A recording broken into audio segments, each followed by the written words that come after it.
जय हिंद, जय राजधानी। मैं गोपाल चौधरी, केमिस्ट्री एक्सपर्ट। आज अपन बात करेंगे फिजिकल केमिस्ट्री के बहुत ही इंपॉर्टेंट चैप्टर के बारे में। जैसे अपन पहले कुछ वीडियो में बहुत सारे टॉपिक्स के बारे में डिस्कस कर चुके हैं। आज अपना टॉपिक है यानी कि रासायनिक साम्य। यह साम्य यानी कि अपने पूरी फिजिकल केमिस्ट्री में बहुत इंपॉर्टेंट टॉपिक है, क्योंकि इससे रिलेटेड अपने काफ़ी चैप्टर सोल्व होंगे। जैसे अपन बात करते थे भाई साम्य देने होता क्या है, कि साम्य से रिलेटेड पहले तो कभी अपन बात करते हैं कि एग्जाम्स में क्या इंपॉर्टेंट है। साम्य से रिलेटेड एग्जाम्स में बहुत सारे क्वेश्चन आते हैं। मोस्टली जैसे अपन बात करें जेट और आईसीआर की जो एग्जाम्स हैं, जेट और आईसीआर के एग्जाम में अपने 4 से 5 क्वेश्चन अपने को साम्य वाले चैप्टर से मिलने वाले हैं। इसी के साथ ये चैप्टर अपने नीट और जेईई में भी बहुत अच्छे क्वेश्चन देखे जाता है। नीट में भी कम से कम 4 से 5 क्वेश्चन इससे आते हैं और जेईई में 1 से 2 क्वेश्चन इससे बहुत ही इंपॉर्टेंट मिलते हैं। कई बार इसके क्वेश्चन एडवांस लेवल तक भी अपने को मिलते हैं। तो हम क्या बोल सकते हैं कि अपने जो फिजिकल केमिस्ट्री है उसका सबसे मोस्ट इंपॉर्टेंट चैप्टर क्या बोल सकते हैं अपन, साम्य को बोल सकते हैं। साम्य को अपन 3 पार्ट्स में कंप्लीट करने वाले हैं। इसका सबसे पहला पार्ट आता है रासायनिक साम्य। रासायनिक साम्य के बारे में अपन कंप्लीट डिस्कशन करेंगे। इससे पहले अपन बात करते हैं भाई साम्य होता क्या है। देखो भाई साम्य क्या होता है कि जैसे अपन बात करते हैं कोई भी अपने दैनिक जीवन में आपने देखा होगा कि जैसे आपका सबसे अच्छा उदाहरण मैं बताता हूं कि आपने बर्फ देखी होगी। जैसे बर्फ होती है, बर्फ धीरे धीरे पिघलती है और पिघल के क्या होती है कि इनकी पानी में बदलती है। अब मैं आपको एक चीज बताता हूं कि आप उस बर्फ के पूरे टुकड़े को यानी कि एक गोला या एक सिल्ली जो भी ले रहे हो उसको बारीक महीन चूर्ण में डाल दो और बारीक महीन चूर्ण को एक कटोरे में रख दो। और कटोरे में रखते ही क्या होगा, उस बारीक महीन चूर्ण के और उसके पिघलने यानी कि जल बनने के दोनों की मध्य की एक अवस्था रहेगी जिसमें ना तो वो बर्फ रहेगा और ना ही वो जल रहेगा। उस मध्य की जो अवस्था है उसी को अपन क्या बोलते हैं, साम्य अवस्था बोलते हैं। ये तो दैनिक जीवन में एग्जाम्पल हो गया, लेकिन फिर भी कई बच्चों के बीच में समझ में ये नहीं आता कि बोले कि सर ये कब, हमें तो कैसे पता चले कि ये साम्य हो रहा है। देखो भाई साम्य एक चीज में वैसे होता कुछ नहीं है, अपने आप में एक घटना होती है। इस घटना में अपन क्या करते हैं, जैसे अपने पास कोई भी पहले की फेज होती है और एक उसके बाद की फेज होती है। पहले वाली फेज में क्या होता है कि जैसे अपन क्या बोल सकते हैं, केमिस्ट्री में अगर इसको लेते हैं तो अभिकारक होते हैं, वो अभिकारक रिएक्ट करते हैं और उत्पाद भी बदलते हैं। जैसे कोई भी रिएक्टेंट होता है अभिकारक होता है, ठीक है। साम्य के बारे में अपन बात करें यहाँ पे, जैसे कोई भी रिएक्टेंट अभिकारक होगा, ठीक है, ये अभिकारक आपस में क्रिया करेंगे। अभिकारक क्या करेंगे, आपस में क्रिया करेंगे और क्रिया करके काय में बदलेंगे, उत्पाद में बदलते हैं। काय में बदलते हैं, ये उत्पाद में बदलते हैं। अब मैं आपको ये बताता हूं कि अभिकारक और उत्पाद की एक ऐसी अवस्था आती है कि जब दोनों का वेग क्या हो जाता है, समान हो जाता है। मतलब अभिकारक बनने की, टूटने की दर और उत्पाद बनने की दर, टूटने और बनने दोनों की जो अवस्था अगर समान हो जाती है, वो अवस्था यानी कि ना तो वो पूर्णतः उत्पाद होता है और ना ही पूर्णतः वो अभिकारक होता है। इसी के मध्य की जो अवस्था होती है इसी को अपन क्या बोलते हैं, साम्य बोलते हैं। इसी को अपन क्या बोलते हैं, साम्य बोलते हैं। साम्य के लिए अगर अपन बात करना चाहें तो साम्य को अपन सबसे पहले बात करेंगे रासायनिक साम्य के रूप में। रासायनिक साम्य रासायनिक अभिक्रियाओं में देखा जाता है। कैसे देखा जाता है कि जैसे देखो भाई मैंने क्या किया, एक बंद पात्र लिया और उस बंद पात्र में क्या किया है कि 2 गैसीय अभिकारक ले लिए। क्या ले लिए, 2 गैसीय अभिकारक ले लिए और उन दोनों को आपस में मिक्स कर देता हूं। जब किसी यानी कि अपने क्या किया है, एक पात्र लिया, उस पात्र में 2 गैसीय अभिकारक लिए हैं और वो दोनों गैसीय अभिकारक आपस में क्या करते हैं, रिएक्ट करते हैं। जब दोनों गैसीय अभिकारक आपस में रिएक्ट करेंगे तो एक, जैसे अपन एग्जांपल के रूप में देखते हैं कि मैंने क्या किया, एक तो हाइड्रोजन गैस ले ली और दूसरी क्लोरीन गैस ले ली। ये दोनों आपस में रिएक्ट करके क्या बनाते हैं, हाइड्रोक्लोरिक गैस बनाते हैं, ठीक है। अब यहाँ पे मैं क्या बताना चाह रहा हूं कि हाइड्रोजन है, क्लोरीन से क्रिया कर रही है और HCl बन रहा है। अब जैसे हाइड्रोजन के और क्लोरीन के जितने थे मोल लिए उतना हाइड्रोक्लोरिक अम्ल बनना है। सीधी सी बात है कि एक ऐसी अवस्था आती है जहां पे हाइड्रोजन यानी कि और क्लोरीन के मोल और HCl के दोनों के मोल क्या हो जाते हैं, इक्वल हो जाते हैं, बराबर हो जाते हैं। उस अवस्था को अपन क्या बोलते हैं, साम्य की अवस्था। अब यहाँ पे ध्यान रखना कि साम्य की अवस्था को देखने के लिए अपने को अभिक्रियाओं के प्रकार का पता होना चाहिए। किसका पता होना चाहिए, अभिक्रियाओं के प्रकार का। अभिक्रियाओं के प्रकार कैसे, सामान्य तो जो गति के आधार पर जो अभिक्रियाएं होती है वो 2 प्रकार की देखी जाती है। कैसे, एक तो उत्क्रमणीय अभिक्रियाएं, एक तो कौन सी देखी जाती है, उत्क्रमणीय अभिक्रियाएं, और एक होती है अनुत्क्रमणीय अभिक्रियाएं। उत्क्रमणीय और अनुत्क्रमणीय अभिक्रियाओं के बारे में अपन डिस्कस करते हैं। देखो भाई, जैसे अपन बात करें थे यहाँ पे, जैसे उत्क्रमणीय अभिक्रिया होती है, एक होती है अनुत्क्रमणीय अभिक्रिया। दोनों अभिक्रियाओं के संदर्भ में पहले बात करते हैं उत्क्रमणीय अभिक्रियाएं। वे रासायनिक अभिक्रियाएं जो निरंतर चलती रहती है, अर्थात कभी भी पूर्ण नहीं होती, उत्क्रमणीय अभिक्रिया कहलाती है। और वे रासायनिक अभिक्रियाएं जो थोड़े समय पश्चात अभिकारक से चलकर उत्पाद पर समाप्त हो जाती है, अर्थात एक ही दिशा में चलती है, क्या कहलाती है? अनुत्क्रमणीय अभिक्रिया कहलाती है। ये दो अभिक्रियाओं के प्रकार है। अब अपन बात करते हैं, जैसे किसी बंद पात्र में कोई रासायनिक अभिक्रिया करवाई जाती है तो वो निरंतर चलती रहती है। किसी भी अगर बंद पात्र में कोई रासायनिक अभिक्रिया करवाते हैं गैसीय, तो वो निरंतर चलती रहती है, कभी भी बंद नहीं होती है। अर्थात ये ऐसी अभिक्रिया क्या कहलाती है? उत्क्रमणीय अभिक्रिया कहलाती है। अर्थात निरंतर चलती है तो कैसी होगी ये? उत्क्रमणीय अभिक्रिया। अर्थात ये कभी अभिकारक की ओर चलती है तो कभी उत्पाद की ओर चलती है, निरंतर चलती रहती है ये, ठीक है। इस प्रकार अपन क्या बात करते हैं कि एक इनके मध्य की ऐसी अवस्था आती है जब इनके यानी कि अभिकारक से उत्पाद की ओर चलने की ओर और उत्पाद से अभिकारक की ओर चलने की ओर दोनों की दरावस्था क्या हो जाती है? एक समान हो जाती है। ऐसी स्थिति में ऐसा लगता है कि अभिक्रिया क्या हो गई है? रुक गई है। क्या हो गई? अभिक्रिया रुक गई है। ऐसी स्थिति को, ऐसी अवस्था को अपन क्या बोलते हैं? साम्य अवस्था। क्या बोलते हैं इसको अपन? साम्य अवस्था। और रासायनिक अभिक्रिया के अंतर्गत बात करें तो इसको अपन क्या बोलेंगे? रासायनिक साम्य बोलेंगे। क्या कहेंगे इसको अपन? रासायनिक साम्य। नेक्स्ट देखो भाई, जैसे अपन बात कर रहे थे यहाँ पे एक ग्राफ के रूप में अपन इसको देखते हैं। ग्राफ के रूप में कैसे कि अपने पास एक तो अभिकारक दे रखा है, एक तो क्या दे रखा है अपने पास? अभिकारक दे रखा है, ठीक है, और एक दे रखा है अपने पास उत्पाद दे रखा है। हम जानते हैं सांद्रता इनकी रेट ऑफ रिएक्शन के बीच में और टाइम के बीच में अपन क्या देख रहे हैं? ग्राफ देख रहे हैं। समय के सापेक्ष इनकी अभिकारकों की दर क्या होती है? निरंतर कम होती जाती है। अभिकारकों की दर क्या होती है? निरंतर कम होती जाती है। और उत्पादों की दर क्या होती जाती है? बढ़ती जाती है। एक ऐसा बिंदु आता है जहां इनके अभिकारक है और उत्पाद दोनों की दर क्या हो जाती है? समान हो जाती है। इस बिंदु पे या इस बिंदु को अपन क्या बोलते हैं? साम्य बिंदु बोलते हैं। जैसे एग्जांपल दे रखा है हाइड्रोजन की आयोडीन के साथ अभिक्रिया करके तो 2HI बनता है, मतलब अगर अभिक्रिया हो गई है फॉरवर्डिंग रिएक्शन, और जब 2HI का वियोजन हो जाता है, डिसोसिएशन होता है, तो हाइड्रोजन आयोडीन बनती है। इसको बोलते हैं रिवर्सिबल अभिक्रिया, मतलब बैकवर्ड अभिक्रिया, पश्च अभिक्रिया भी अपन इसको बोल सकते हैं। नेक्स्ट देखो, साम्य के अकॉर्डिंग अगर अपन इसका एक और ग्राफ देखते हैं तो टाइम के और रेट ऑफ रिएक्शन के में देखते हैं तो अभिकारकों की सांद्रता निरंतर कम होती जाती है और उत्पादों की सांद्रता निरंतर बढ़ती जाती है। अभिकारकों की सांद्रता निरंतर कम होती जाती है, मतलब ये घटती जाएगी लगातार, मतलब उत्पादों की सांद्रता बढ़ती जाएगी। एक समय ऐसा आ गया जब अभिकारक है, एक समय क्या आ गया इसका?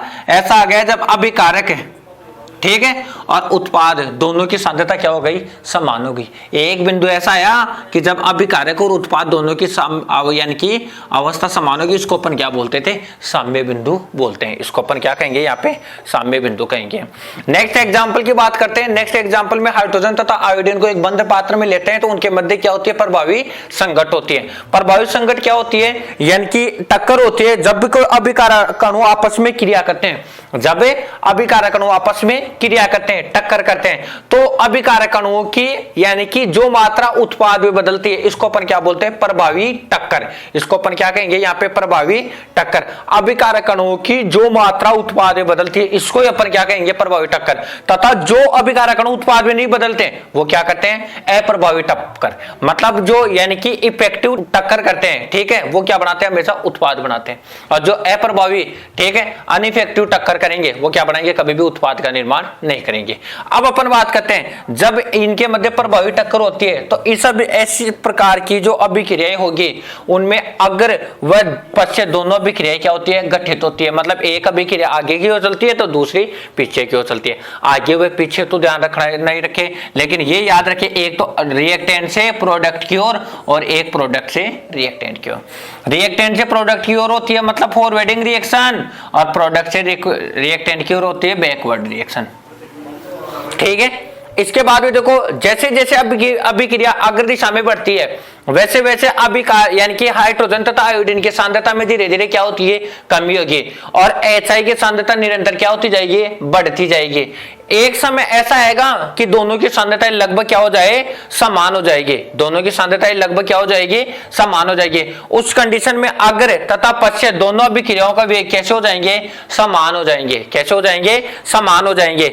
ऐसी स्थिति को जब अग्र एवं पश्च दोनों अभिक्रियाओं के जब वेग समान हो जाते हैं, ऐसी स्थिति को अपन क्या बोलते हैं, साम्य की स्थिति या गतिक साम्य बोलते हैं। इसको अपन क्या कहेंगे यहाँ पे, गतिक साम्य। मतलब यहाँ पे अग्र एवं पश्च दोनों अभिक्रियाओं की स्थिति क्या हो जाएगी, समान हो जाएगी। इसको अपन क्या कहेंगे, यहाँ पे गतिक साम्य कहेंगे। ठीक है, इसके बाद में नेक्स्ट देखो भाई अपन बात करते हैं यहाँ पे गतिक साम्य क्या होता है। गतिक साम्य क्या होता है इसको समझना जरूरी है, सबसे इंपॉर्टेंट टर्मिनोलॉजी इस चैप्टर की साम्य के अंतर्गत। देखो भाई क्या होता है, यदि किसी रासायनिक अभिक्रिया की ताप दाब सांद्रता, ताप दाब एवं सांद्रता में थोड़ा भी परिवर्तन किया जाता है, थोड़ा भी चेंज किया जाता है, तो साम्य भी क्या होता है, परिवर्तित होता है। लासातेले के अनुसार अपन इसको आगे एक्सप्लेन करेंगे। अगर किसी रासायनिक अभिक्रिया की भौतिक अवस्था जैसे ताप दाब एवं सांद्रता थोड़ी भी परिवर्तित करेंगे तो साम्य भी परिवर्तित होता है। लासातेले क्या बताता है, अगर ताप दाब सांद्रता में परिवर्तन करते हैं तो अभिक्रिया उस दिशा में स्वतः विस्थापित हो जाती है। साम्य जिधर किए गए परिवर्तन का प्रभाव क्या होता है, नगण्य होता है। ये लासातेले के कॉन्सेप्ट में पढ़ेंगे अपन। फिलहाल अपन क्या बात करेंगे, अगर भौतिक अवस्थाएं थोड़ी भी परिवर्तित करते हैं तो साम्य अवस्था भी क्या होती है, वहां पे प्रभावी होती है, परिवर्तित होती है, जिससे अग्र व प्रतीप यानी कि पश्च अभिक्रियाओं के वेग क्या हो जाते हैं, प्रभावित होते हैं। इन अभिक्रियाओं के उत्क्रमणीय व्यवहार को बनाए रखने के लिए साम्य अवस्था में यानी कि स्थापित हो जाती है। मतलब साम्य क्या होता है, इस अभिक्रिया के उत्क्रमणीय व्यवहार मतलब अग्र पश्च अभिक्रिया के वेग को समान रखने के लिए साम्य अवस्था क्या होती है, स्थापित हो जाती है, जो रासायनिक साम्य की गति की स्थिति को प्रदर्शित करती है। ऐसी अवस्था जब साम्य अभिक्रिया के उत्क्रमणीय व्यवहार को प्रदर्शित करती है, ये किस चीज को दर्शाती है, सगतिक साम्य को प्रदर्शित करती है। नेक्स्ट देखो भाई अपन रासायनिक साम्य के गुणों की बात करते हैं। रासायनिक साम्य के गुणों में देखो भाई पहला जो गुण आता है वो होता है रासायनिक साम्य की जो प्रकृति होती है, कैसी होती है, गतिक प्रकृति, जो अपन पहले बात कर चुके हैं। दूसरा, रासायनिक साम्य में अग्र एवं पश्च दोनों अभिक्रियाओं के वेग समान होते हैं। कैसे कि अग्र एवं दोनों पश्च अभिक्रिया जैसे HI से H2 और I2 का बनना, और HI जैसे HI का फॉर्मेशन जैसे हाइड्रोजन और आयोडीन से, अग्र एवं पश्च दोनों अभिक्रिया क्या होती है, बराबर मानी जाएगी।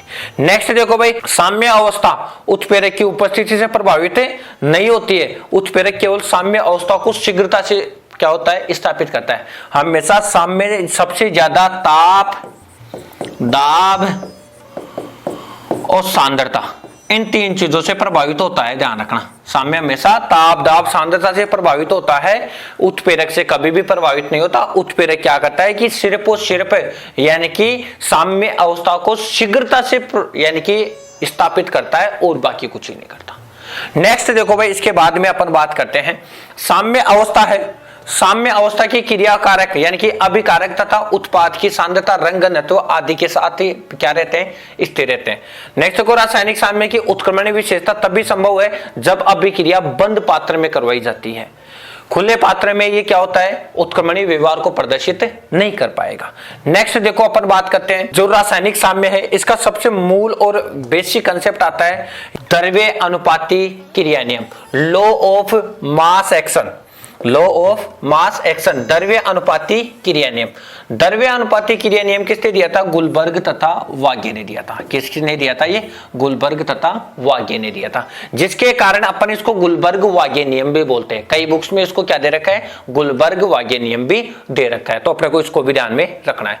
द्रव्य अनुपाती क्रिया नियम क्या होता है, यदि किसी पदार्थ की क्रिया कराने की दर, यदि किसी पदार्थ की क्रिया करने की दर उसके सक्रिय द्रव्यमान के क्या होती है, समानुपाती होती है। मतलब जैसे A और B है, ये क्रिया करके C बनाते हैं, तो इसके क्रिया करने की दर यानी कि क्रिया करने की दर R रेट होगी, वो क्या होगी, A के मोलर द्रव्यमान या सक्रिय द्रव्यमान और B के सक्रिय द्रव्यमान के गुणनफल की क्या होती है, समानुपाती होती है। इसको अपन क्या बोलते हैं, द्रव्य अनुपाती क्रिया नियम।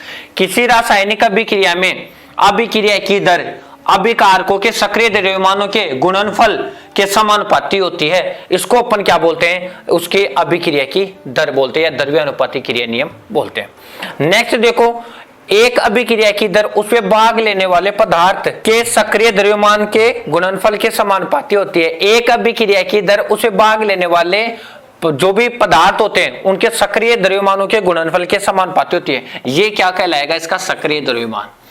सुनना, अभिक्रिया में भाग लेने वाले अभिकारक अणु, इनका सक्रिय द्रव्यमान का गुणनफल किसको दर्शाएगा? अभिक्रिया की दर के समानुपाती होता है। ये क्या कहलाता है? द्रव्यानुपाती क्रिया नियम कहलाता है। नेक्स्ट देखो अपने पास बात करते हैं, ये सक्रिय द्रव्यमान क्या होता है। नेक्स्ट किसकी बात करेंगे अपन? सक्रिय द्रव्यमान की बात करेंगे। यह सक्रिय द्रव्यमान देखो भाई क्या होगा। नेक्स्ट देखो, कोई भी पदार्थ है, ठीक है, अगर किसी पदार्थ के ग्रामों में वह मात्रा जो एक निश्चित आयतन में घुली हुई है, किसी पदार्थ के ग्रामों में वह मात्रा जो इकाई आयतन में या निश्चित आयतन में घुली हुई है, क्या कहलाती है? सक्रिय द्रव्यमान कहलाती है। क्या कहलाती है? सक्रिय द्रव्यमान। सक्रिय द्रव्यमान को हमेशा एक बड़े कोष्टक में या स्क्वायर ब्रैकेट में बंद किया जाता है। ध्यान रखना, सक्रिय द्रव्यमान को एक बड़े कोष्टक में स्क्वायर ब्रैकेट में बंद किया जाता है। नेक्स्ट देखो भाई, सक्रिय द्रव्यमान को प्रदर्शित कैसे किया जाता है? जैसे कोई अभिक्रिया A प्लस बी है, ये कोई प्रोडक्ट X बना रही है, यहाँ पे इसमें एक का जो सक्रिय द्रव्यमान है वो क्या हो जाएगा? इस प्रकार लिखा जाएगा, और बी का जो सक्रिय द्रव्यमान है वो इस प्रकार लिखा जाएगा। सक्रिय द्रव्यमान को हमेशा एक बड़े कोष्टक में अपन रखते हैं। नेक्स्ट देखो भाई, अपने पास सक्रिय द्रव्यमान का फॉर्मूला क्या आ जाएगा? सक्रिय द्रव्यमान बराबर क्या हो जाएगा? पदार्थ की ग्रामों में मोलों में मात्रा या मोलों में संख्या बटा उसका आयतन, काय में? लीटर में। तो हम क्या लिख सकते हैं? मोल बराबर हम जानते हैं भाई, किसी पदार्थ के जो मोल होते हैं, मोल बराबर हम जानते हैं क्या होता है? भार बटा अणुभार। मोलों का जो फॉर्मूला अपन ने पढ़ा था मोल कॉन्सेप्ट में, भार बटा क्या होता है? अणुभार होता है। अब भार किसका? पदार्थ का भार बटा पदार्थ का अणुभार। तो हम क्या लिख सकते हैं? पदार्थ का भार बटा पदार्थ का अणुभार गुणा आयतन। जैसा ले रखा था वैसा का वैसा, लीटर में है तो लीटर में लेंगे। अगर आयतन मिलीलीटर में दे रखा है, आयतन अगर मिलीलीटर में दे रखा है तो इसमें इसको लीटर में बदलने के लिए 1000 का भाग दे देते हैं। अब 1000 यहां बटा में, तो इसको क्या लिख सकते हैं? ऊपर गुणा में। तो भार यानी कि W किसका? पदार्थ का भार, W गुणा यानी कि 1000 मिलीलीटर को लीटर में बदलने के लिए, बटा मोलिकुलर वेट गुणा आयतन, काय में? मिलीलीटर में दिया गया है। ठीक है, तो इससे अपन क्या निकाल सकते हैं? उसका सक्रिय द्रव्यमान निकाल सकते हैं। जैसे कोई एग्जाम्पल दे रखा हो आपको, जैसे 2 ग्राम अमोनिया है, ठीक है, 2 ग्राम अमोनिया को अगर अपन काय में बदल दें, 2 ग्राम अमोनिया है, इसको 500 मिलीलीटर जल में घोला गया है, ठीक है, तो इसका सक्रिय द्रव्यमान बताओ। सक्रिय द्रव्यमान अपन निकालेंगे तो अमोनिया का कैसे निकाल सकते हैं सक्रिय द्रव्यमान? भाई अमोनिया का भार कितना दे रखा है? 2 ग्राम, और अमोनिया का अणुभार कितना होता है? 17। आयतन कितना दे रखा है? 500 मिलीलीटर। आज इसको लीटर में बदलेंगे तो 1000 का भाग दे देंगे, तो ये तो क्या आ जाएगा? 2 और ये 4, कितना का? 4/17। क्या आ जाएगा? इसका सक्रिय द्रव्यमान आ जाएगा। इस प्रकार अपन क्या ज्ञात कर सकते हैं? सक्रिय द्रव्यमान ज्ञात कर सकते हैं किसी भी पदार्थ का। ठीक है, नेक्स्ट देखो अपन बात करते हैं, यानी कि ये जो साम्य होता है, साम्य को कैसे व्युत्पन्न किया जाता है, कैसे डेवलप किया जाता है। जैसे अपने पास कोई अभिक्रिया दे रखी है, अपने पास अभिक्रिया दे रखी है A व B, क्रिया करके क्या बनाते हैं? C व D। यहाँ पे A व B क्या है? यहाँ पे अभिकारक है। A व B क्या है? यहाँ पे अभिकारक है, और ये क्या बनाएंगे? यहाँ पे उत्पाद बनाएंगे। क्या बनाएंगे? ये यहाँ पे उत्पाद बनाएंगे। A, B तथा C यहाँ पे क्या है? एक सक्रिय द्रव्यमान क्या हो जाएगा? A का सक्रिय द्रव्यमान ये बड़े कोष्टक में ले लिया, B का सक्रिय द्रव्यमान अपने पास ये हो जाएगा, C का सक्रिय द्रव्यमान ये, और D का सक्रिय द्रव्यमान ये हो जाएगा। तो अकॉर्डिंग टू साम्य अगर अपन बात करेंगे तो द्रव्यानुपाती क्रिया नियम अनुसार क्या हो जाएगा? जो अभिक्रिया A से, जो अभिक्रिया यहाँ पे क्या चल रही है? अभिक्रिया A प्लस B से क्रिया करके C प्लस D में चल रही है, इसको तो अपन क्या कहेंगे? यहाँ पे अग्र अभिक्रिया। ये साम्य की जो अभिक्रियाओं का जो प्रकार है, ये अभिक्रिया की दिशा के आधार पर अग्र एवं पश्य अभिक्रिया। अगर C प्लस D क्रिया करके A प्लस B बनाएंगे तो इस अभिक्रिया को अपन क्या बोलेंगे? पश्य अभिक्रिया, बैकवर्ड अभिक्रिया। 2 प्रकार की अभिक्रिया हो गई, अग्र एवं पश्य अभिक्रिया। अग्र अभिक्रिया का वेग अग्र अभिक्रिया की दर के समानुपाती होती है किसके? अग्र यानी कि A व B, अग्र अभिकारक है, दोनों की सांद्रता। और पश्य अभिक्रिया किसके? C व D की मोल सांद्रताओं के गुणनफल के समानुपाती होती है। अब अपन लिखे इसको समानुपाती का साइन हटाएंगे तो यहाँ पे इसको लिख दिया अपन ने RF, रेट फॉरवर्डिंग। F का मतलब फॉरवर्डिंग, R का मतलब रेट, बैकवर्ड RB। इसका जो समानुपाती का कांस्टेंट क्या लगा दिया है? KF, और इसका कांस्टेंट क्या लगा दिया? KB। अब हम जानते हैं साम्य पे अग्र एवं पश्य दोनों अभिक्रियाओं का वेग क्या होता है? समान होता है। साम्य पे क्या होता है? अग्र एवं पश्य दोनों अभिक्रियाओं का वेग क्या होता है? समान होता है। तो आर एफ बराबर क्या हो गया, आर बी। अब आर एफ का मान हम जानते हैं क्या होता है, के एफ ए की मोलर सांद्रता गुणनफल बी की मोलर सांद्रता बराबर के बी सी की मोलर सांद्रता गुणनफल डी की मोलर सांद्रता। अब हम जानते हैं इसको क्या लिख सकते हैं, अगर अपन इसको यहां लिखना चाहे तो अपन क्या लिख सकते हैं भाई, आर एफ और यहाँ पे के बी, ठीक है, दोनों को बराबर लेंगे तो आर एफ के एफ बटा के बी, ऐसा लिख सकते हैं भाई। ये इसके गुणनफल में इधर बटा में आ गया, ये इसके गुणनफल में तो इधर इसके बटा में चला जाएगा। तो इसको के एफ अपॉन के बी बराबर क्या लिख सकते हैं, इसको सी की मोलर सांद्रता इंटू डी की मोलर सांद्रता बटा ए की मोलर सांद्रता गुणा बी की मोलर सांद्रता, ऐसा भी इसको अपन लिख सकते हैं। अब हम जानते हैं के एफ और के बी दोनों ही कांस्टेंट है और ये अग्र पश्च अभिक्रिया को दर्शाते हैं, मतलब सांद्रता परिवर्तन को दर्शाते हैं। सांद्रता को कंसंट्रेशन बोलते हैं और कांस्टेंट को अपन क्या बोल सकते हैं, के बोल सकते हैं। तो के एफ बटा के बी बराबर अपन क्या यूज कर सकते हैं, के सी। के सी को अपन क्या बोलते हैं, कंसंट्रेशन कांस्टेंट या साम्य स्थिरांक। तो यहाँ पे अपन क्या लिख देंगे, इन दोनों की जगह के सी लिख देंगे। तो के सी बराबर क्या हो जाएगा, के एफ अपॉन के बी बराबर सी की मोलर सांद्रता गुणनफल डी की मोलर सांद्रता बटा ए की मोलर सांद्रता गुणनफल बी की मोलर सांद्रता। या रिजल्टेंट क्या लिख सकते हैं, के सी बराबर सी की मोलर सांद्रता गुणनफल डी की मोलर सांद्रता बटा ए की मोलर सांद्रता गुणनफल डी की बी की मोलर सांद्रता। सी व डी यहाँ पे उत्पाद है, ए व बी यहाँ पे क्या है, अभिकारक है। तो हम के सी बराबर एक सीधी सी भाषा में क्या लिख सकते हैं, उत्पादों के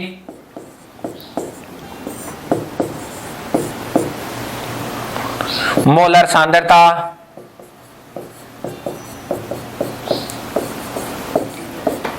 बटा अभिकारकों की मोलर सांद्रता।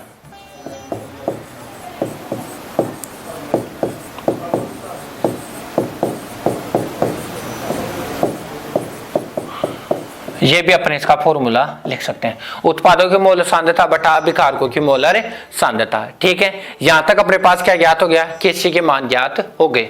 अब ये जो साम्य स्थिरांक है इसके तीन रूप हो सकते हैं। साम्य स्थिरांक के अपने पास यहाँ क्या हो सकते हैं, तीन रूप हो सकते हैं। कौन कौन से, देखो भाई, सबसे पहला रूप आता है इसका सांद्रता। सांद्रता के रूप में इसको अपन क्या बोलते हैं, केसी बोल सकते हैं। दूसरा आता है आंशिक दाब या दाब के पदों में इसको अपन क्या बोल सकते हैं, केपी बोल सकते हैं। और एक होता है मोलबिन, मोलबिन के पदों में इसको अपन क्या बोल सकते हैं, ध्यान रखना, मोलबिन के पदों में इसको अपन के एक्स बोल सकते हैं। नेक्स्ट देखो, यहाँ पे कोई अभिक्रिया दे रखी है, ए प्लस बी क्रिया करके सी प्लस डी बनाती है। इसके लिए अगर साम्य स्थिरांक लिखेंगे तो सी की मोलर सांद्रता उत्पादों की मोलर सांद्रताओं का गुणनफल बटा अभिकारकों की मोलर सांद्रताओं का गुणनफल। उत्पादों के पदों में लिखेंगे तो केपी उत्पाद का आंशिक दाब का गुणनफल बटा अभिकारकों का आंशिक दाब का गुणनफल। यहाँ एक का आंशिक दाब पी ए है, बी का आंशिक दाब पी बी है और सी का आंशिक दाब पी सी है और डी का आंशिक दाब पी डी है। तो इनके आंशिक दाबों के पदों में अपन इसको लिख सकते हैं। मोलबिन के पदों में भी अगर साम्य को लिखना चाहते हैं तो यहाँ पे अपन क्या लिख सकते हैं, यहाँ पे अगर ए की मोलबिन क्या हो जाएगी, एक्स ए, और बी की मोलबिन क्या हो जाएगी, एक्स बी, और सी की मोलबिन क्या हो जाएगी, एक्स सी, और डी की मोलबिन क्या हो जाएगी, एक्स डी। तो उत्पादों की मोलबिन का गुणनफल बटा अभिकारकों की मोलबिन का गुणनफल क्या हो जाएगा, यानी कि साम्य की मोलबिन को बतलाएगा। इस प्रकार अपन इन तीनों को देख सकते हैं। अब देखो भाई, यहाँ पे इनकी यूनिट भी अपन निकाल सकते हैं। साम्य स्थिरांक ये है, मोलबिन की यूनिट कैसे निकालते हैं अपन, मोल पर लीटर में निकालते हैं। यहाँ पे दाब की यूनिट क्या बोलते हैं अपन, वायुमंडल या एटीएम के रूप में लेते हैं। लेकिन मोलबिन क्या होता है, इकाई रहित या यूनिट लेस राशि होती है, इसकी कोई भी इकाई नहीं होती। ठीक है, इसके बाद भी देखो भाई, अपन बात करते हैं केपी तथा केसी में संबंध की। केपी तथा केसी में संबंध कैसे देखेंगे, पहले सबसे पहले बात करते हैं केसी के बारे में अपन पहले डिस्कस कर चुके हैं। अब अपन लिखते हैं केसी। सबसे पहले केसी के पदों में अभिक्रिया को लिखेंगे। केसी के पदों में अभिक्रिया को लिखेंगे तो क्या हो जाएगा, यहाँ पे अभिक्रिया ए प्लस बी क्रिया करके सी व डी बनाते हैं। ए के मूल्यों की संख्या m1 है, बी के मूल्यों की संख्या m2 है, सी के मूल्यों की संख्या n1 है और डी के मूल्यों की संख्या n2 है। यहाँ पे साम्य के पदों में अगर अभिक्रिया को लिखेंगे तो यहाँ पे उत्पाद सी की मूल्य सांद्रता की घात n1, डी की मूल्य सांद्रता की घात n2, यहाँ पे मूल्यों की संख्या है ये। अभिकारक ए की मूल्य सांद्रता की घात m1, बी की मूल्य सांद्रता की घात m2। ये केसी के पदों में समीकरण को लिख दिया हमने। केपी के पदों में लिखेंगे तो Kp के पदों में सबसे पहले इनके आंशिक दाब देखो भाई, इसका आंशिक दाब Pa हो जाएगा, इसका आंशिक दाब Pb हो गया और इसका आंशिक दाब Pc हो जाएगा। और हमेशा विक्रिया किसके रूप में लिखी जाती है? आंशिक दाब के पदों में लिखी जाती है। ये Kp के रूप में देखते हैं तो अब यहाँ पे Pc यानी कि C का आंशिक दाब की मोल सांद्रता N1 दे रखा था यहाँ पे, और Pd की यानी कि आंशिक दाब की जो घात है वो क्या हो जाएगी? N2। Pa आंशिक दाब की घात M1 और Pb आंशिक दाब की घात क्या हो जाएगी? M2। मतलब उत्पादों का आंशिक दाब बटा अभिकारकों का आंशिक दाब किस चीज को शो करेगा? Kp तथा Kc को शो करेगा यहाँ पे। अब अपन बात करते हैं, हमने पढ़ा था जैसे आदर्श यानी कि गैसीय अवस्था वाली चैप्टर में आदर्श गैस समीकरण। आदर्श गैस समीकरण क्या होता है? PV बराबर nRT होता है। अब अपन इस समीकरण को कैसे लिख सकते हैं? सुनो, पहली बात करते हैं। यहाँ पे P तो क्या होता है? दाब होता है गैस का, जो ATM में लेते हैं हमेशा। V क्या है? आयतन होता है, जो लीटर में लेते हैं। N क्या है? मोलों की संख्या है। और R गैस कांस्टेंट है, जिसका मान क्या होता है? 0.0821 लीटर वायुमंडल प्रति मोल प्रति केल्विन। यूनिट का विशेष ध्यान रखना है। और ताप काय में लेते हैं? यहाँ पे केल्विन में लेते हैं। ये इनकी सभी यूनिट भी शो की गई है यहाँ पे। इसके बाद में अपन बात करते हैं यहाँ पे, भाई हमने पढ़ा है यहाँ पे जैसे आदर्श गैस समीकरण क्या पढ़ा था हमने पीछे? जस्ट PV बराबर nRT पढ़ा था। अब P का मान निकालू मैं तो V का इस विभाग दे सकता हूं, तो P बराबर क्या हो जाएगा? N/V/RT हो गया। क्या हो गया? N/V/RT। N क्या है? मोलों की संख्या, और V क्या है? यहाँ पे आयतन। N क्या है? यहाँ पे मोलों की संख्या, और V क्या हो जाएगा? आयतन। मैंने आपको थोड़ी देर पहले एक डेफिनेशन पढ़ाई थी, इकाई आयतन में या निश्चित आयतन में उपस्थित मोलों की संख्या, निश्चित आयतन में उपस्थित मोलों की संख्या या किसी पदार्थ के वह मोलों की संख्या, किसी पदार्थ की मोलों की संख्या जो इकाई आयतन में उपस्थित होती है, क्या कहलाती है? सक्रिय द्रव्यमान। क्या कहलाती है? सक्रिय द्रव्यमान, जो पहले मैंने आपको थोड़ी देर पहले अभी डेफिनेशन के रूप में बताया था। तो सक्रिय द्रव्यमान बराबर हम क्या लिख सकते हैं? N/V। बताओ मैं यहाँ पे N/V के स्थान पे क्या लिख दूं? सक्रिय द्रव्यमान लिख दूं। तो P बराबर सक्रिय द्रव्यमान बराबर RT। और सक्रिय द्रव्यमान सभी गैसों के लिए अलग अलग मानते थे। जैसे A के अणुओं के लिए सक्रिय द्रव्यमान क्या आया था? A। B के लिए क्या आया था? B। C के लिए C और D के लिए। सक्रिय द्रव्यमान प्रत्येक अणु का ये हो जाएगा। तो Pa क्या हो जाएगा? आंशिक दाब। तो Pa आंशिक दाब बराबर ART, Pb बराबर BRT, Pc बराबर CRT और PD बराबर क्या हो जाएगा? DRT। ये अपने सामने चार समीकरण हो गए आंशिक दाब के। किसके हो गए? आंशिक दाब के चार समीकरण हो गए। इन चारों समीकरण का मान अपन कहां रख दें? Kc के मान में रख दें। कहां रख दें? सॉरी, Kp वाले मान में रख दें। Kp वाले मान में कैसे? कि Kp बराबर हमने क्या पढ़ा था भाई? Kp बराबर पढ़ा था Pc की घात N1, PD की घात N2 और Pa की घात M1 और Pb की घात M2। Pa, Pc, Pd और Pb का मान रख देंगे यहाँ पे। पहले Pc का मान रख दिया, तो Pc का मान रखेंगे तो क्या हो जाएगा? C की घात N1 और RT की घात N1। D का मान रखेंगे, Pd का मान रखेंगे तो D की घात N2 और RT की घात N1। इसको देखो भाई अपन ऐसे भी लिख सकते हैं। तो Kp बराबर हम क्या लिख सकते हैं? देखो भाई CRT की घात N1 गुणा DRT की घात N2 बटा ART की घात M1 गुणा BRT की घात M2। अब इनको अपन ने क्या कर दिया? सबको अलग कर दिया। C को निकाल लिया, D को निकाल लिया, B को निकाल लिया, A को निकाल लिया। देखो C, D, A और B, बाकी RT सब में ऐसे कैसे छोड़ दिया। अब RT इधर भी कॉमन है, इधर भी कॉमन है। जैसे किसी भी राशि को अगर अपन कॉमन लेते हैं उनकी घातें जुड़ जाती है। मतलब R और T तो कॉमन आ गया, घात N1 प्लस N2 लिख देंगे। यहाँ पे घातें हमेशा क्या हो जाती है? जुड़ जाती है। जब किसी दो राशियों को कॉमन लेते हैं तो घातें हमेशा क्या होती हैं? जुड़ती हैं। इसी प्रकार RT कॉमन आ गया, M1 प्लस क्या हो जाएगा? M2 हो जाएगा। C की मोल सांद्रता, D की मोल सांद्रता, A की मोल सांद्रता, B की मोल सांद्रता, बताओ कहां पढ़ा था? Kc बराबर पढ़ा था। Kc बराबर हम पढ़ चुके हैं। क्या पढ़ चुके हैं? Kc बराबर देखो भाई, C की मोल सांद्रता की घात N1 D की मोलर सांद्रता की घात N2 बटा A की मोलर सांद्रता की घात M1 और B की मोलर सांद्रता की घात M2। ये मान अपन यहां रखेंगे तो यहाँ पे अपन इसके बराबर क्या रख दिया, यहाँ पे Kc रख दिया और RT की घात N1 plus N2 minus M1 plus M2। ये कैसे आया कि हम जैसे RT को ऊपर लेके जाएंगे तो ये माइनस का बदल जाएगा, ये पूरा किसका बदल जाएगा, माइनस का हो गया। जैसे ही ऊपर जाएगा ये किसका हो जाएगा, माइनस का हो जाएगा। और जब घात RT को कॉमन लेंगे तो घात ये जुड़ जाएंगे तो माइनस क्या हो जाएगा, N1 N2 में से माइनस क्या हो जाएगा, M1 M2 हो जाएगा। अब हम जानते हैं N1 plus N2 minus M1 plus M2 को क्या लिख सकते हैं, डेल N लिख सकते हैं। उत्पादों के मोलों की संख्या माइनस अभिकारों के मोलों की संख्या को क्या बोल सकते हैं, यहाँ पे डेल N के रूप में लिख सकते हैं, जो इसकी घात हो गई RT। तो अपने पास क्या समीकरण आ गया नया, Kp बराबर Kc RT की घात डेल N। ये किस चीज को बताएगा, Kp तथा Kc में संबंध को बतलाएगा। किस चीज को बतलाएगा, Kp तथा Kc में संबंध को बतलाएगा। ठीक है, नेक्स्ट देखो अपन बात करते हैं यहाँ पे Kp तथा Kc की यूनिट। ये सबसे पहले Kc की यूनिट होती है मोल पर लीटर। Kc की यूनिट क्या होती है यहाँ पे, मोल पर लीटर की घात डेल N। और Kp की यूनिट क्या होती है, एटीएम की घात डेल N या वायुमंडल की घात डेल N। नेक्स्ट को अपन बात करते हैं, यहाँ जो Kp और Kc की जो अपने पास संबंध आया था, इसकी 3 कंडीशंस हो सकती है। ठीक है, सबसे पहली कंडीशन क्या होती है, जब डेल N की जो मान होते हैं डेल N के वो कितने हो, 0 हो या 0 हो। ऐसा कब होता है कि जब अभिकारक तथा उत्पाद दोनों की सांद्रताएं समान होती है। जब अभिकारक तथा उत्पाद दोनों की सांद्रताएं कैसी होती है, समान होती है। उस कंडीशन में डेल N के मान कैसे हो जाते हैं, 0 हो जाते हैं। जैसा अपने पास दिया हुआ है S यानी कि इस वाली रिएक्शन में, इसमें देखो भाई नाइट्रोजन और ऑक्सीजन क्रिया करके NO बनाती है। ठीक है, नाइट्रस ऑक्साइड बनाती है।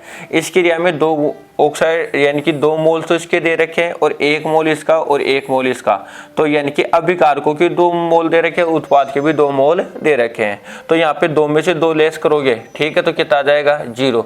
तो डेल N का मान कितना हो गया, यहाँ पे 0 हो गया। ठीक है, सेम सेकंड एग्जांपल अपन देखते हैं। यहाँ पे हाइड्रोजन और ऑक्सीजन की क्रिया द्वारा 2HI बनता है। ऐसी कंडीशन में देखो भाई, जो उत्पादों की सांद्रता है वो क्रिया उत्पादों की मोलों की संख्या 2 है और अभिकारकों की मोलों की संख्या भी कितनी आ गई, 2 आ गई। 2 में से 2 लेस करोगे तो कितने आ जाएंगे इसमें, यानी कि इसके मान आ जाएंगे 0। ठीक है, अब अपन बात करते हैं, अगर इसकी यूनिट निकालते हैं अपन यहाँ पे भाई, इसी अभिक्रिया के लिए Kp या Kc में से इसकी यूनिट क्या होती है। तो भाई इसकी यूनिट निकालने के लिए देखो भाई, अगर अपन Kc के पदों में इसके मान रखते हैं, तो Kc के पदों में मान रखते हैं तो ये क्या होता है, जैसे अपन बात करते हैं यहाँ पे कि अपन ने जैसे Kc के पदों में यूनिट रखा, यूनिट में जैसे अपन ने पहले लिखा HI की पावर 2, ठीक है, बटा H2 मल्टीपल I2 रखा है। ठीक है, अब ये भी मोल पर लीटर में, ये भी मोल पर लीटर में, और ये क्या हो जाएगा, मोल पर लीटर की घात 2। तो इससे ये क्या हो जाएगा, आपस में कैंसिल हो जाएगा। तो ये क्या हो जाएगी, यूनिट लेस या मात्रक विहीन राशियों में आएगी। ठीक है, तो हम क्या लिख सकते हैं, जहाँ डेल N का मान 0 होता है वहाँ अभिक्रिया की या Kp या Kc के लिए अभिक्रिया जो इसकी यूनिट होती है, मात्रक होता है, वो कैसा होता है, मात्रक विहीन होता है। ठीक है, नेक्स्ट अपन बात करते हैं सेकंड कंडीशन अपने पास क्या आती है। सेकंड कंडीशन में देखो भाई, सेकंड कंडीशन आती है जब डेल N के मान कैसे हो, यहाँ पे पॉजिटिव या धनात्मक हो। पॉजिटिव कब होंगे, जब अपन ने पढ़ा था भाई Kp बराबर Kc RT की पावर डेल N, ये पढ़ा था अपन ने। अब यहाँ पे देखो भाई, इसके मान देखो भाई, जब अपने पास पॉजिटिव होंगे तब देखो भाई अपने पास Kp के मान क्या होने चाहिए, हमेशा ज्यादा होने चाहिए। काहे के कंपैरिजन में, Kc के कंपैरिजन में इसके मान ज्यादा होंगे। ठीक है, तो ये अपने आप ही कैसा हो जाएगा, पॉजिटिव हो जाएगा। ठीक है, डेल N का मान कैसा रहेगा, पॉजिटिव देख रहे हैं। पॉजिटिव कब होता है, जब अपन यहाँ पे अब उत्पादों की सांद्रता क्या रहे, ज्यादा रहे, उत्पादों की सांद्रता क्या रहे, ज्यादा। अब Kp का मान Kc की तुलना में ज्यादा कब होगा, जब उत्पादों की सांद्रता क्या हो जाए, ज्यादा हो जाए। कैसे, जैसे अपने पास ये अभिक्रिया दे रखी है, इसमें एक उत्पाद ये दे रखा है, इसके भी मौलिक संख्या 1 है और इसके मौलिक संख्या कितनी है, 1 दे रखी है। अब 1 और 1 कितनी हो गई है, तो 2 में से क्या लेस कर दो 1, तो कितना मान आ जाएगा डेल N का, डेल N का मान 1 हो जाएगा। डेल N का मान कितना आ जाएगा, 1 आ जाएगा। अब 1 की घात यहाँ पे रखोगे तो ये दोनों दोनों मल्टीपल होंगे तो इसके मान तो क्या हो जाएंगे ज्यादा, और इसके मान कैसे रह जाएंगे कम रह जाएंगे। ठीक है, तो ये कंडीशन अपने को यहाँ पे देखने को मिलेगी। अब इसकी यूनिट निकालते हैं। यूनिट देखो भाई, इस अभिक्रिया के लिए निकालते हैं तो उत्पादों की सांद्रता, इसको भी मोल पर लीटर में लेंगे, इसको भी मोल पर लीटर में लेंगे। ठीक है, और इसको भी किस में लेंगे, मोल पर लीटर में। तो इसके लिए यूनिट क्या आ जाएगी अपने पास, देखो भाई केसी या सॉरी केपी बराबर केसी बराबर अपन क्या लिख सकते हैं इसको, PCl3 into Cl2 divide by PCl5। ठीक है, अब इसकी यूनिट रख दी अपन ने मोल पर लीटर इंटू मोल पर लीटर बटा मोल पर लीटर। एक मोल पर लीटर से एक मोल पर लीटर कैंसिल, तो केसी की यूनिट क्या आ जाएगी, मोल पर लीटर। क्या आ जाएगी, मोल पर लीटर, जो आपको यहाँ दे रखी है, देखो मोल प्रति लीटर में दे रखी है यूनिट। ठीक है भाई, इसके बाद में देखो भाई, अगर अपन इसकी देखते हैं कायम में केपी के पदों में, अगर इसकी यूनिट देखते हैं तो केपी के पदों में क्या आ जाएगी, इसकी एटीएम या दाब आ जाएगी। बताओ भाई, बात समझ में एक नहीं आ गई। अब अपन बात करते हैं नेक्स्ट एग्जांपल N2S यानी कि अमोनिया का वियोजन। अमोनिया का जो वियोजन है उस रिएक्शन में देखते हैं, तो अमोनिया का वियोजन में अगर इसकी यूनिट देखते हैं, सीधी सी बात है डेल एन के मान तो ज्यादा होंगे। क्यों होंगे, क्योंकि यहाँ पे एक मोल तो दे रखा है N2 और H2 के मोल कितने दे रखे हैं 3, तो ये तो कितने हो गए, उत्पाद हो गए 4, और अभिकारक कितना दे रखा है, केवल NH3 के मोलों की संख्या कितनी दे रखी है अपने पास यहाँ पे 2। तो डेल एन कैसे निकाल सकते हैं, प्रोडक्ट माइनस रिएक्टेंट, प्रोडक्ट का मान कितना 4 माइनस रिएक्टेंट 2, तो कितना आ जाएगा 2। यहाँ पे 2 आ जाएंगे किसके, डेल एन की मान आ जाएंगे। ठीक है, अब यहाँ पे इसकी यूनिट निकालते हैं, तो यूनिट केसी और केपी के पदों में देखते हैं। सबसे पहले अपन केसी के पदों में निकालते हैं। केसी के पदों में देखो भाई N2 इंटू H2 की क्यूब बटा NH3 का स्क्वायर। अब यहाँ पे इनके मान रखते हैं, ये भी मोल पर लीटर में लिखा जाएगा, ये भी मोल पर लीटर में, तो मोल पर लीटर गुणा मोल पर लीटर क्यूब बटा मोल पर लीटर का स्क्वायर। तो एक से तो ये कैंसिल, अब यहाँ पे मोल पर लीटर बच गया, यहाँ पे भी मोल पर लीटर बच गया, दोनों को मल्टीपल करेंगे तो मोल का स्क्वायर और लीटर का भी स्क्वायर। तो यहाँ पे क्या आ जाएगा, इसकी यूनिट क्या आ जाएगी, मोल स्क्वायर लीटर स्क्वायर में, यानी कि काय में आ जाएगा, इनवर्स में आ जाएगा। तो अपन क्या बोल सकते हैं, मोल स्क्वायर प्रति लीटर स्क्वायर भी इसकी यूनिट हो सकती है। अगर केपी के पदों में रखेंगे इसको, तो केपी के पदों में क्या आ जाएगा, इसका दाब या एटीएम या वायुमंडल का स्क्वायर आ जाएगा। ठीक है, तो ये इसकी यूनिट आ जाएगी किसके, अमोनिया वाली रिएक्शन के लिए यूनिट या इकाई अपन निकाल सकते हैं।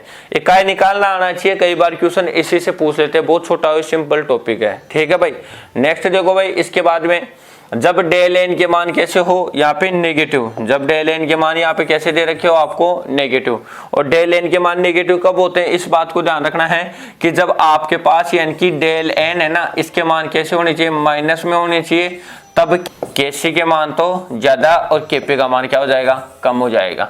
कैसे निकालते हैं ये देखो, जैसे थोड़ी देर पहले अपन ने एग्जाम्पल देखा था एक, ठीक है, अमोनिया का वियोजन। अब अमोनिया का निर्माण देख रहे हैं, अमोनिया का निर्माण होता है तो N2 से और H2 की क्रिया द्वारा होता है। ठीक है, तब जाके 2 मोल अमोनिया बनती है अपने पास। कितने मोल अमोनिया बनती है, 2 मोल अमोनिया।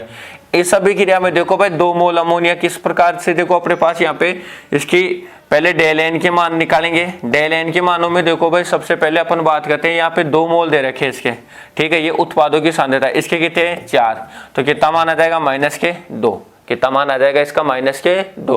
तो डेल एन का मान कैसा हो गया, नेगेटिव, और हमने नेगेटिव बताया था। जब डेल एन का मान नेगेटिव होगा तो यहाँ पे केसी का मान क्या हो जाएगा, केपी के कंपेरिजन में ज्यादा हो जाएगा। ठीक है, केपी के कंपेरिजन में केसी का मान ज्यादा हो जाएगा, तो ये थर्ड इसकी कंडीशन अप्लाई हो जाएगी। अब अपन बात करते हैं अभिक्रिया की यूनिट की। अभिक्रिया की यूनिट कैसी आएगी, इनवर्स में आएगी। कैसे निकालेंगे, वही सेम तरीका है अपने पास, उत्पाद NH3 का स्क्वायर बटा N2 इंटू H2 का क्यूब, ये क्या आ जाएगी, केसी। भाई इसकी यूनिट रख दो अपने पास, यहाँ पे क्या आ जाएगी, मोल पर लीटर का स्क्वायर बटा मोल पर लीटर इंटू मोल पर लीटर का क्यूब। ठीक है, इससे ये कैंसिल हो जाएगा, तो क्या बच गया अपने पास, 1 मोल का स्क्वायर और लीटर का स्क्वायर। ठीक है, अब यहाँ पे इसको उल्टा अपन लिख सकते हैं। कैसे लिख सकते हैं, यूनिट क्या आ जाएगा अपने पास, लीटर स्क्वायर मोल, ये अपने पास इसकी क्या आ जाएगी, यूनिट आ जाएगी। ठीक है, तो ऐसे अपन क्या निकाल सकते हैं, इसकी यूनिट भी निकाल सकते हैं। ठीक है, नेक्स्ट देखो भाई, अभिक्रिया को निरूपित, अपन इसको कैसे निरूपित करेंगे, कोई भी रिएक्शन दे रखी हो उससे रिलेटेड। देखो भाई, ये टॉपिक बहुत ही इंपॉर्टेंट है। इंपॉर्टेंट इसलिए है कि काफी बार अपने को इसमें क्वेश्चन पूछे जाते हैं। क्वेश्चन कैसे पूछे जाते हैं कि आपने कई बार पुराने पेपर उठा के देखना। ठीक है, अपने काफी बार ऐसे क्वेश्चन मिलने को मिलते हैं कि जैसे मैंने अभिक्रिया दी H2 + I2 कन्वर्ट होके क्या बनाते हैं, 2HI बनाते हैं। मान लो कि इसके HI के निर्माण की दर आपको दे रखी है, HI के निर्माण की दर आपको कुछ भी दे रखी है सामने पे। अगर मैं आपको HI का वियोजन करवाता हूं तो वियोजन पे H2 + I2 बनेगा। क्या बनेगा, H2 + I2 बनेगा। इस अभिक्रिया के लिए आपको इसके फॉर्मेशन की दर पूछ लेता है या इसमें संबंध पूछ लेता है। ऐसे क्वेश्चन आपने बहुत बार देखे होंगे और इस प्रकार के क्वेश्चन पूछे भी जाते हैं अक्सर। ठीक है, सामने से अगर कोई पहला पॉइंट आता है यूनिट के बाद में जो क्वेश्चन बनाने वाला होता है तो वो यही पॉइंट आता है। क्वेश्चन हमेशा यूनिट से भी मिलते हैं, यूनिट्स में आपको अभिक्रिया के रूप में देखने को मिलते हैं। लेकिन इसके आगे अगर अपन बात करते हैं तो यहाँ से अपने को क्वेश्चन मिलता है और श्योरली मिलता है ऐसा क्वेश्चन। तो आपको इस टॉपिक को थोड़ा सा ध्यान में देखना है और इसको थोड़ा सा सीरियसली लेना है। देखो भाई, अपने पास कोई भी उत्क्रमणीय अभिक्रिया है, उत्क्रमणीय अभिक्रिया की पहचान क्या होगी, यहाँ पे 2 तीर के निशान दिए होंगे। कौन से, अर्ध तीर के निशान, आधे तीर के निशान दिए हुए होंगे जो दोनों तरफ इनके क्या होंगे, मुंह होंगे। दोनों तरफ इनके मुंह होंगे तो अभिक्रिया क्या होगी, दोनों दिशाओं में गति करेगी। ए से बी की ओर, सॉरी ए व बी तो सी से डी की ओर और सी और डी किसकी ओर आएंगे, ए व बी की ओर। मतलब सीधी सी बात है, ये अभिक्रिया निरंतर चलती रहेगी, कभी भी रुकती नहीं है। अब अपन बात करते हैं साम्य स्थिरांक Kc की बात करते हैं। यहाँ पे साम्य स्थिरांक Kc के लिए अगर अपन बात करें, C की मोलर सांद्रता गुणा D की मोलर सांद्रता, मतलब सीधी सी बात मैं क्या बोल रहा हूँ, उत्पादों की मोलर सांद्रता बटा अभिकारकों की मोलर सांद्रता। ये लिखा है हमने यहाँ पे फॉर्मूले में। ठीक है भाई, उत्पादों की मोलर सांद्रता बटा अभिकारकों की मोलर सांद्रता, ये अपने पास इसका क्या आ गया, फॉर्मूला आ गया। अब अपन इसको लिखते हैं, यदि अभिक्रिया व्यतिक्रम कर दी जाए, मतलब उल्टी कर दी जाए, जैसा मैंने यहाँ पे कर रखा है, ये तो सीधी अभिक्रिया थी, ये दूसरी कौन सी हो गई, उल्टी हो गई। तो उल्टी करते उत्पाद तो अभिकारक हो गया, अभिकारक वापस उत्पाद बन गया। तो ए और बी की मोलर सांद्रता बटा सी और डी की मोलर सांद्रता, दोनों में देखो भाई अपने इसको क्या लगा दिया, Kc डैश लगा दिया। इसको अपन ने क्या लगा दिया, Kc डैश लगा दिया। अब इन दोनों में संबंध देखेंगे। संबंध देखने के लिए अगर मैं क्या करूं, इस Kc डैश को उल्टा कर लूं या इसको Kc डैश को उल्टा न करके ऐसे कैसे रख लें और इसमें क्या रखें, इसका मान रख दें। इसका मान रखेंगे तो इसको जस्ट उल्टा कर लेंगे।